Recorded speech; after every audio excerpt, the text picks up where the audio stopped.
Hi, I'm Tony Lecantro and I'm at the RIU Explorers Conference today at Fremantle, and I'm joined by Christian Easterday from Hot Chilli.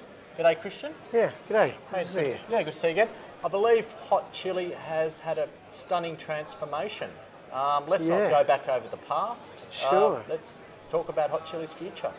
Yeah, it's I think, as I said yesterday at the conference, probably about one of the biggest rabbits a company can pull out of their hat in this business.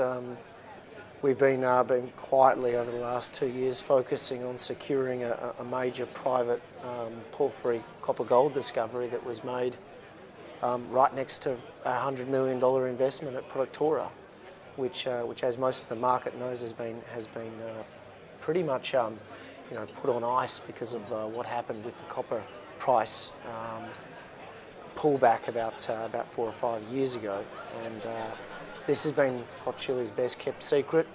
We secured the deal about 2 weeks ago, a $30 million deal to purchase 100% of probably the best thing that the global copper sector has seen since the discovery of Cascabel. 800-metre extensive intersections of copper gold from surface, a high-grade chalcocite blanket running 1% copper, 0.4 gold from surface, sitting over the top of the thing, and amazingly, $15 million spent on this discovery, 14 kilometres from Productora, gives us the opportunity to have really the only Tier 1 copper development sitting on the ASX as a combined development play. When you add a Tier 2 with a Tier 2, potentially a Tier 1, the 1 + 1 = 3 equation is about as simple as it gets to explain it. Yes. Right. Well, that all sounds good, but how the hell are you going to pay for it? Yeah, that's the first question I get, unsurprisingly, for a company that was a few days ago 8 million, a couple of days ago 10 million, this morning 12, so just an hour ago 14 million. Companies don't sit with assets and propositions to have 100,000 tonne per annum copper production profiles with 100,000 ounces of gold when you're sitting at $10 million. So it's a pretty obvious question to ask. And we've been very clear in the announcement, in the presentation yesterday, and in the corporate presentation that went out, that I think that not just our key stakeholders, most people know that at Productora we're joint ventured with one of the Chilean big three, $5 billion cap CMP Group is our partner there. These assets have all been taken 100% by Hot Chilli. We have 6 months to pay an initial $5 million, at the 18-month, $10 million, and at the 30-month, $15 million for 100% of this very large land holding that contains this asset. And I think unsurprisingly, you could probably guess that we are receiving a lot of inbound interest from very big names, some of them that have been in the tent and looking at this for a number of months. We just had quite a number of people up looking over core last night. A week ago I was with a very big group on the ground. So it's not a matter of how we pay for it. I think it's a matter of who do we want to partner with and what will provide our shareholders with the best value.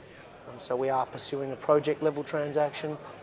We are not entertaining our shareholders paying for any of the acquisition cost, and probably not any of the drilling that will be required to rapidly incorporate this and really create probably something that looks like, in the order of, at a minimum, 600 million tonne play, open pit on the coastline, with all of the infrastructure already secured a number of years ago by myself. Yeah, I guess you don't want to dilute your shareholders to buggery, do you, really? No, we're not in the business of doing that. When we announced this, we announced a small rights issue, which was a give back to shareholders to make sure all of our shareholders were not diluted, and that the first question was not how you're going to pay for it, but you've got no money in the bank.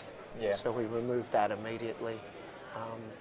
The second question is how you're going to pay for it, and I think that most people would understand that there would be a line up of people wanting to pay me that $5 million cheque to make the first payment so that they're sitting in the box seat. And the third question that not many people have asked me, but ask yourself. I think a few people said that it may be a question, but Christian, these aren't your drill results. No, they're not. But when you've got 23,000 metres of core drilled and you've got all of the half core against the assay results, you feel pretty confident. And with a fleet of 4 drill rigs in Chile, I imagine we'll have our drill rigs moving very, very shortly on this. So to be able to, firstly, make sure that that our RC drill rigs can reproduce similar results to the diamond, which I'm very confident will occur. But more importantly, to have 350 metre intersections at 0.6 copper, 0.2 gold. I mean, this is the stuff that you only dream to have at surface, not 500 metres down at 2,500 metres in a jungle, on the coastline at low altitude with infrastructure, and more importantly, sitting next to a $100 million investment that the market had discounted to 10 million. And that's where it gets very interesting, and I'll come back to my comment, the 1 + 1 = 3. Yeah, well, every time I'm stuck in the lights at Risley Street after shopping at Garden City, I'll be reminded about your stock. Have you still got the sign up? Yes, no, we do. We're a bit of a Applecross stalwart. We didn't see any reason when all of us lived around that area to make the journey up the freeway every day to a West Perth office. So, all the best, Christian. Excellent. Thank you very much. Worries. Appreciate it. Yeah.